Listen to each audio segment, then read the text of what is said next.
কি গো, আর কয়টা লাগবে তোমার? শুনি, বলো তো আমাকে।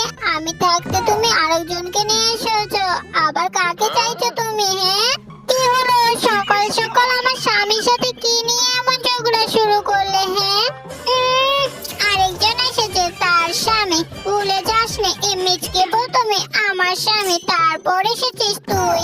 তাতে কি হয়েছে? আমাকে তো পরে বিয়ে করে এনেছে নাকি?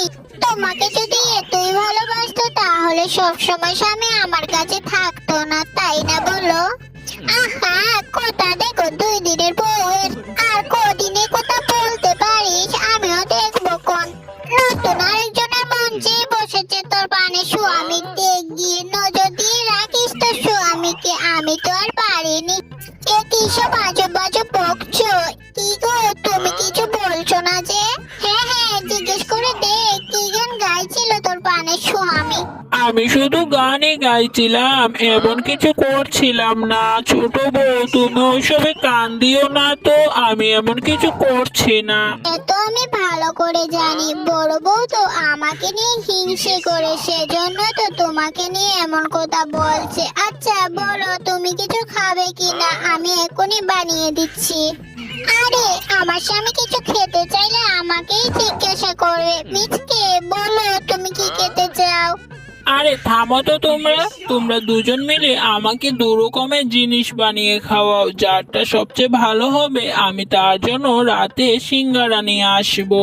মিচকে শিয়াল 2 বিয়ে করেছে সে অনেক দিন, কিন্তু তার 2 সতীনের ঘর যেন কিছুতেই ভালোভাবে চলছিল না।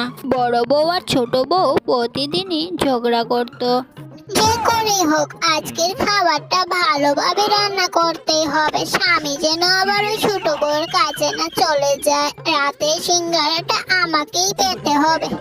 আরে, আমার স্বামী তো রাতে আমাকেই সিঙ্গারা এনে দেবে। আমি যেভাবেই রান্না করি না কেন, আমার খাবারটা অনেক মজা হবে। 2 বউ এসে গরম গরম খাবার মিচকে শিয়ালের সামনে এনে দেয়। আরে খাবারগুলো তো খুবই গরম, দাঁড়াও একটু ঠান্ডা হলে আমি খাবার শুরু করছি। আরে না না, তুমি প্রথমে আমার খাবারটা খেয়ে দেখো, গরম গরম খেতে ভারী মজা হবে। আরে তুমি থামো তো স্বামী, আমি তোমার জন্য অনেক ভালোবেসে রান্না করেছি, তুমি প্রথমে আমার খাবারটা খাবে।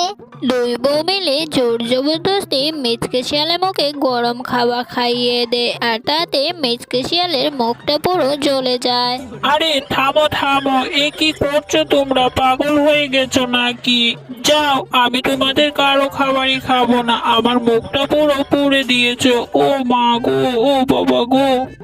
এরপর মিচকে শিয়াল দৌড়ে তার বাড়ির পেছনের পুকুরে চলে যায়, আর সেখানে গিয়ে জল খেতে শুরু করে, কারণ তার মুখটুট পুরো জ্বলে গিয়েছিল।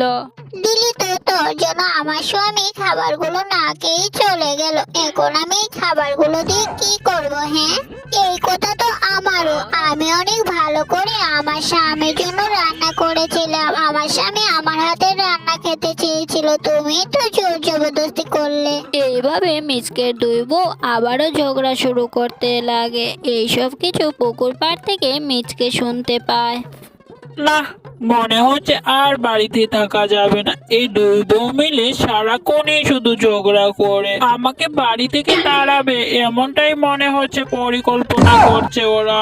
যাই, বাড়িতে আর শান্তি নেই, বাইরেই ঘুরে বেড়াতে হবে। একদিন টুনির পুকুরের সব মাছ শেষ হয়ে যায়, তাই টুনি নৌকা নিয়ে এসে মাছ ধরতে পারে না। তাই নৌকাটি নিয়ে সে তাড়াতাড়ি করে বাসায় চলে যায়। টুনি বাসায় গিয়ে তার উঠোনে নৌকাটি রেখে দেয়। তারপর টুনি খাবার খুঁজতে তাড়াতাড়ি করে সেখান থেকে চলে যায়।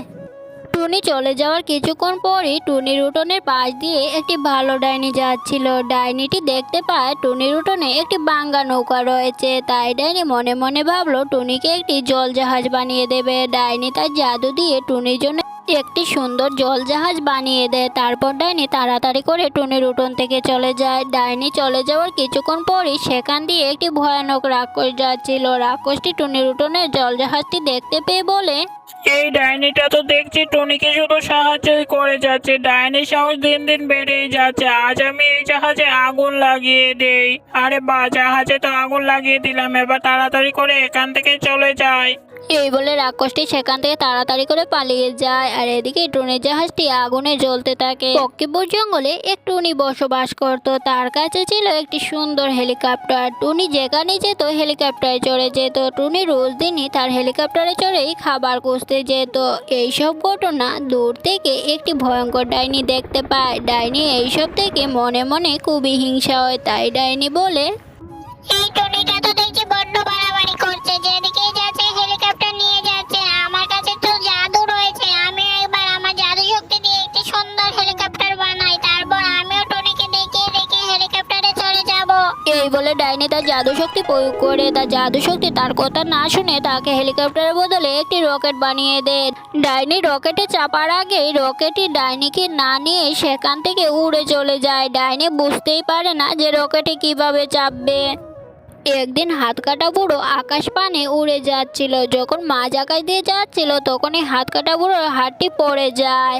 হাতকাটা বুড়োর হাতটি গিয়ে টুনির সামনে পড়ে। এই দেখে টুনি অনেক চিন্তায় পড়ে যায়। তাই টুনি তাড়াতাড়ি করে হাতটি তুলে নিয়ে সেখান থেকে চলে যায়। একটি ডাইনির বাসায় গিয়ে বলে, দেখো তো ডাইনি মাসি, এটা কি তোমার হাত? এটা আমি রাস্তায় কুড়িয়ে পেয়েছি।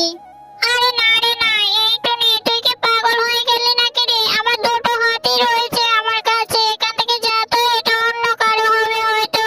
তারপর টুনি হাতটি নিয়ে কঙ্কাল ডাইনির কাছে যায়। কঙ্কাল ডাইনিকে গিয়ে বলে, আচ্ছা কঙ্কাল ডাইনি, দেখো তো এটা কি তোমার হাত? এটা আমি রাস্তায় কুড়িয়ে পেয়েছি। আরে না রে টুনি না, আমার শরীরে তো শুধু হাড়গোড়ই আছে, আমার শরীরে তো মাংস নেই, এটা আমার হাত হতে যাবে কেন? হ্যাঁ, তারপর টুনি কাটা হাতটি নিয়ে হাত কাটা বুড়োর বাসায় যায়। হাত কাটা বুড়োকে গিয়ে বলে, আচ্ছা হাত কাটা বুড়ো, দেখো তো এটা কি তোমার হাত? এটা আমি রাস্তায় কুড়িয়ে পেয়েছি। আরে হ্যাঁ হ্যাঁ টুনি, এটাকেই তো আমি কতক্ষণ ধরে খুঁজে বেড়াচ্ছি। এটা আমারই হাত। দে দে বন্ধুরা, টুনি আমার হাতটি খুঁজে দিল। ভিডিওতে একটা লাইক দিয়ে